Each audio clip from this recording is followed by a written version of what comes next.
Hi everyone, Manarok here, and today we are talking about Theros Beyond Death Spoilers.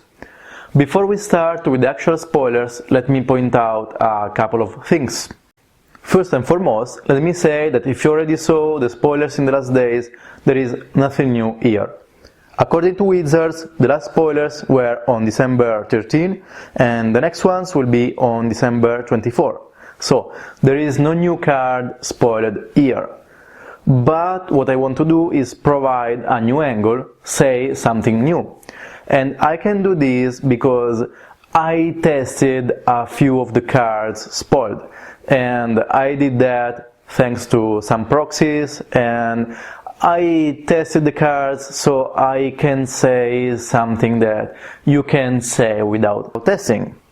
And that's why I waited to record this video, so that I could run some tests and go a little deeper into the card analysis. Now let's start with the spoilers. The first card is Ashok Nightmare Muse, and on the left you have the regular card, and on the right you have the alternate art version of the card. And both the arts are very cool. These are just great, I love them. And this is a 5 mana planeswalker, as a +1 that it's very interesting. +1, create a 2/3 blue and black nightmare creature token with whenever this creature attacks or blocks, each opponent exiles the top 2 cards of their library.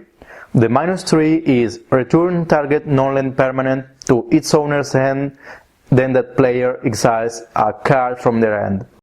The starting loyalty is 5, but it can go up to 6 right away. And at first, when I saw this planeswalker, I thought, okay, this is good. Then I thought, okay, maybe this is not good, this is great, maybe it's even broken. So I was thinking, is this good or is this broken? I couldn't really get a clear idea about this, so I decided to test this, and my first impression was right. After some tests, I saw this in play, in action, and this is good. This is a good planeswalker, but it's not broken. And it's not broken because costing 5 is not something that makes him broken. If it costed 4 or 3, that would be way more powerful and broken. But for 5, this is okay. This is even good, but it's not broken or OP, overpowered.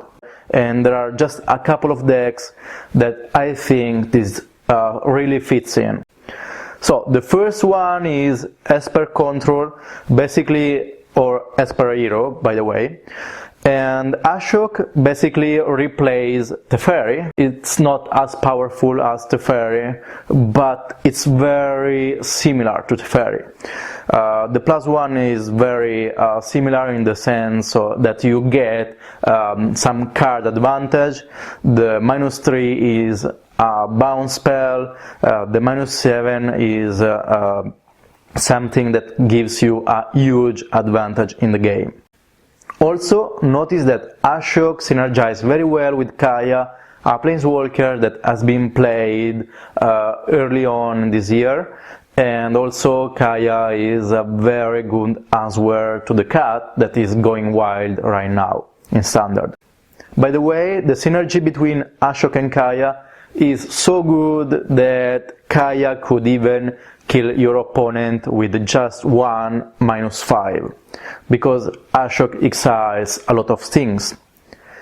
So this is an idea, and the other deck in which I can see Ashok being played is straight Dimir. I don't know the right shell for the deck right now. We have to see the metagame to decide that, but right now I can say that Ashok goes very well with the Liliana Dreadhorde General. These 2 cards can be very strong together. So Dimir is another idea. Then, next card is Elspeth, Sun's Nemesis, and I really like the arts of these two cards also. On the left you have the regular art, and on the right you have the alternate art. And lots of people think that Elspeth is just straight horrible. She is one of the worst planeswalker ever printed. I don't agree with that opinion. Also, I tested Elspeth, and after seeing her into action, I can say that she is not horrible at all. She is a good planeswalker, but I tested this in Esper Control, and I'm not sure that you want to play Elspeth in Esper Control. Because sure, you have the recursion ability, you can escape many times, because you know Esper plays lots of instants, sorceries, so you have cards to exile in your graveyard. But I'm not sure that this is what you want to do in your turn, simply because with Esper you have so many things that you can do, and I'm not sure that she is good in Esper.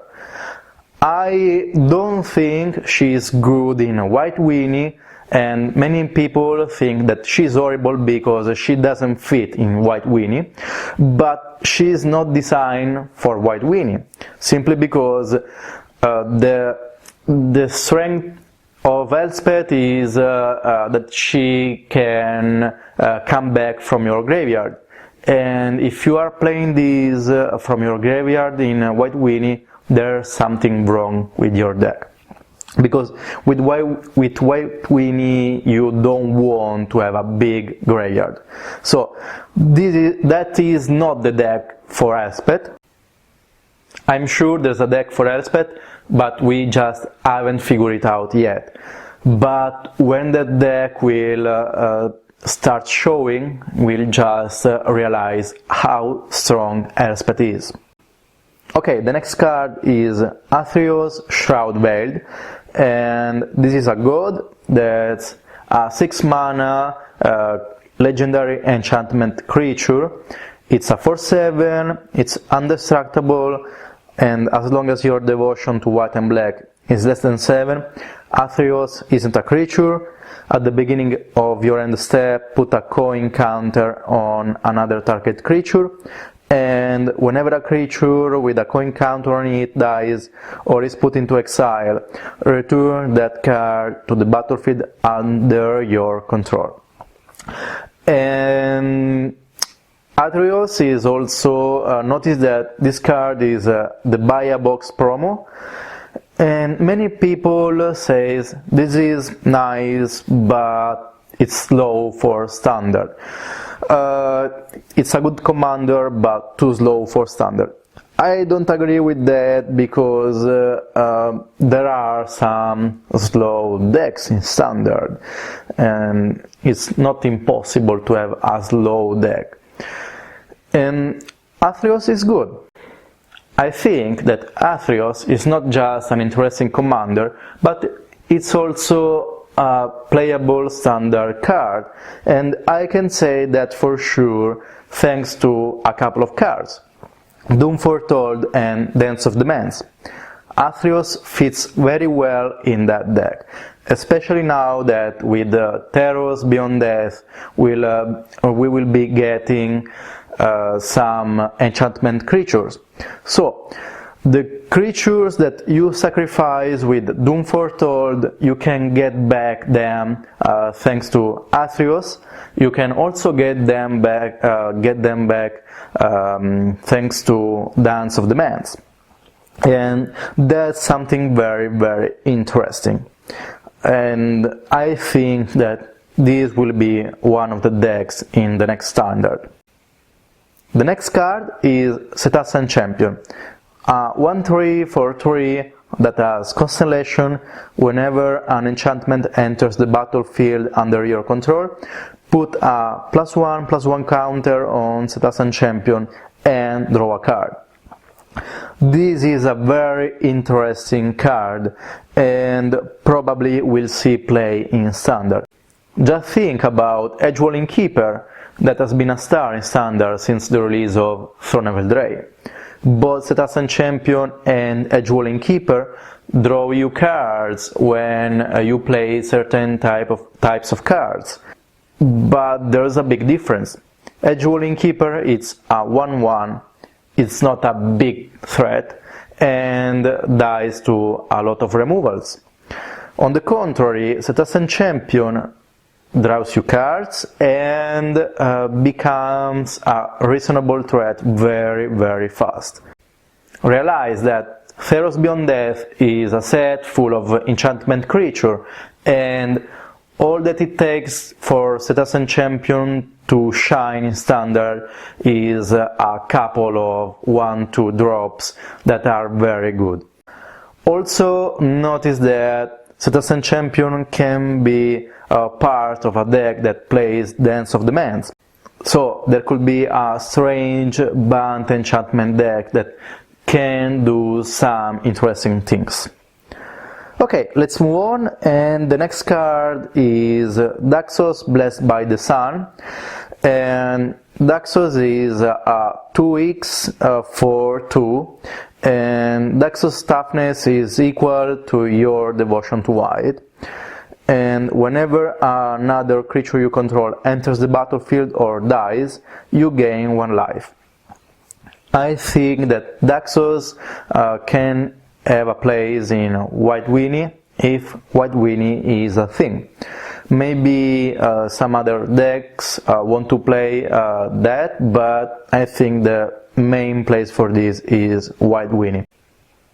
Okay, the next card is the Akroan War. With the first counter, gain control of target creature for as long as the Akroan War remains on the battlefield. The second counter is, until your next turn, creatures your opponents control attack each combat if able, and with the third counter, each tapped creature deals damage to itself equal to its power. And this card has some potential. I can't say for sure if this will see play or not, but this card has potential. For sure you will kill 1 or 2 of your opponent's creatures, but this can also be a one-side wrath, and that makes this card very interesting. So this has some potential. Okay, let's move on, and the next card is Staggering Insight. For 1 white and 1 blue, you have this aura that says enchanted creature gets +1/+1 and has lifelink, and whenever this creature deals combat damage to a player, draw a card. This is a very good aura. Just compare it to Curious Obsession, that has been a key card in one of the last Standard. And the card is very similar to Staggering Insight, is very similar to Curious Obsession, but it doesn't force you to attack each combat, and also gives the creature lifelink.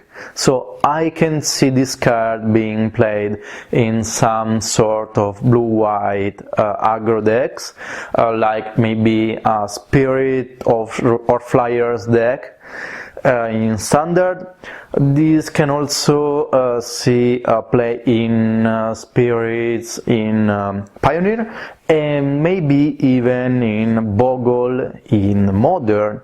The Bogle deck in Modern is a white-green, but it can splash blue for Staggering Insight. I would do that. I think with the fetch lands that's doable, and Staggering Insight is very good, and in the Bogle deck can be super powerful because the lifelink is relevant, drawing cards is relevant. Well, now let's take a look at another interesting card. Underworld Rage Hound. Sure, this card doesn't seem so powerful, so great. It's a common, it's a 3/1 for 2 that has to attack each combat if able, but stay with me. It has Escape 4, exile 3 other cards from your graveyard, and Underworld Rage Hound escapes with a +1/+1 counter on it. So you get this back as a 4/2, which is kind of interesting for a red deck. Of course, you want to play this in mono red, and guess what? Mono red plays lots of burn spells, so you have a significant graveyard, and you can play this time and time again. So this is a recursive threat in mono red. I think that this card can see play. Also, it may be relevant that this is an elemental, so if the elemental deck see plays again, this can fit in that deck. Okay, cool. Let's see another interesting card, Hero of the Winds. For 4, you have a 1/4 flying creature with whenever you cast a spell that targets Hero of the Winds, creatures you control get +1/+0 until end of turn.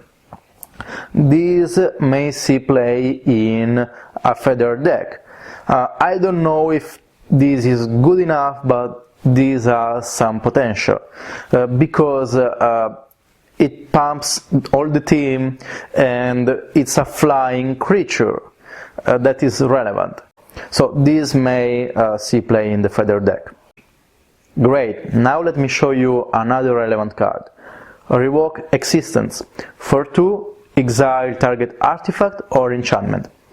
And I think this is a reprint from previous Theros, and this is relevant because, you know, the gods may return, and you know the gods are enchantment creatures and are indestructible, so Revoke Existence may be the right answer for them. So Revoke Existence may see play as a sideboard card. Awesome! These were all the relevant cards that I've been spoiled up to now. If you found the video interesting or helpful, please click the like button below and don't forget to subscribe for more. See you soon!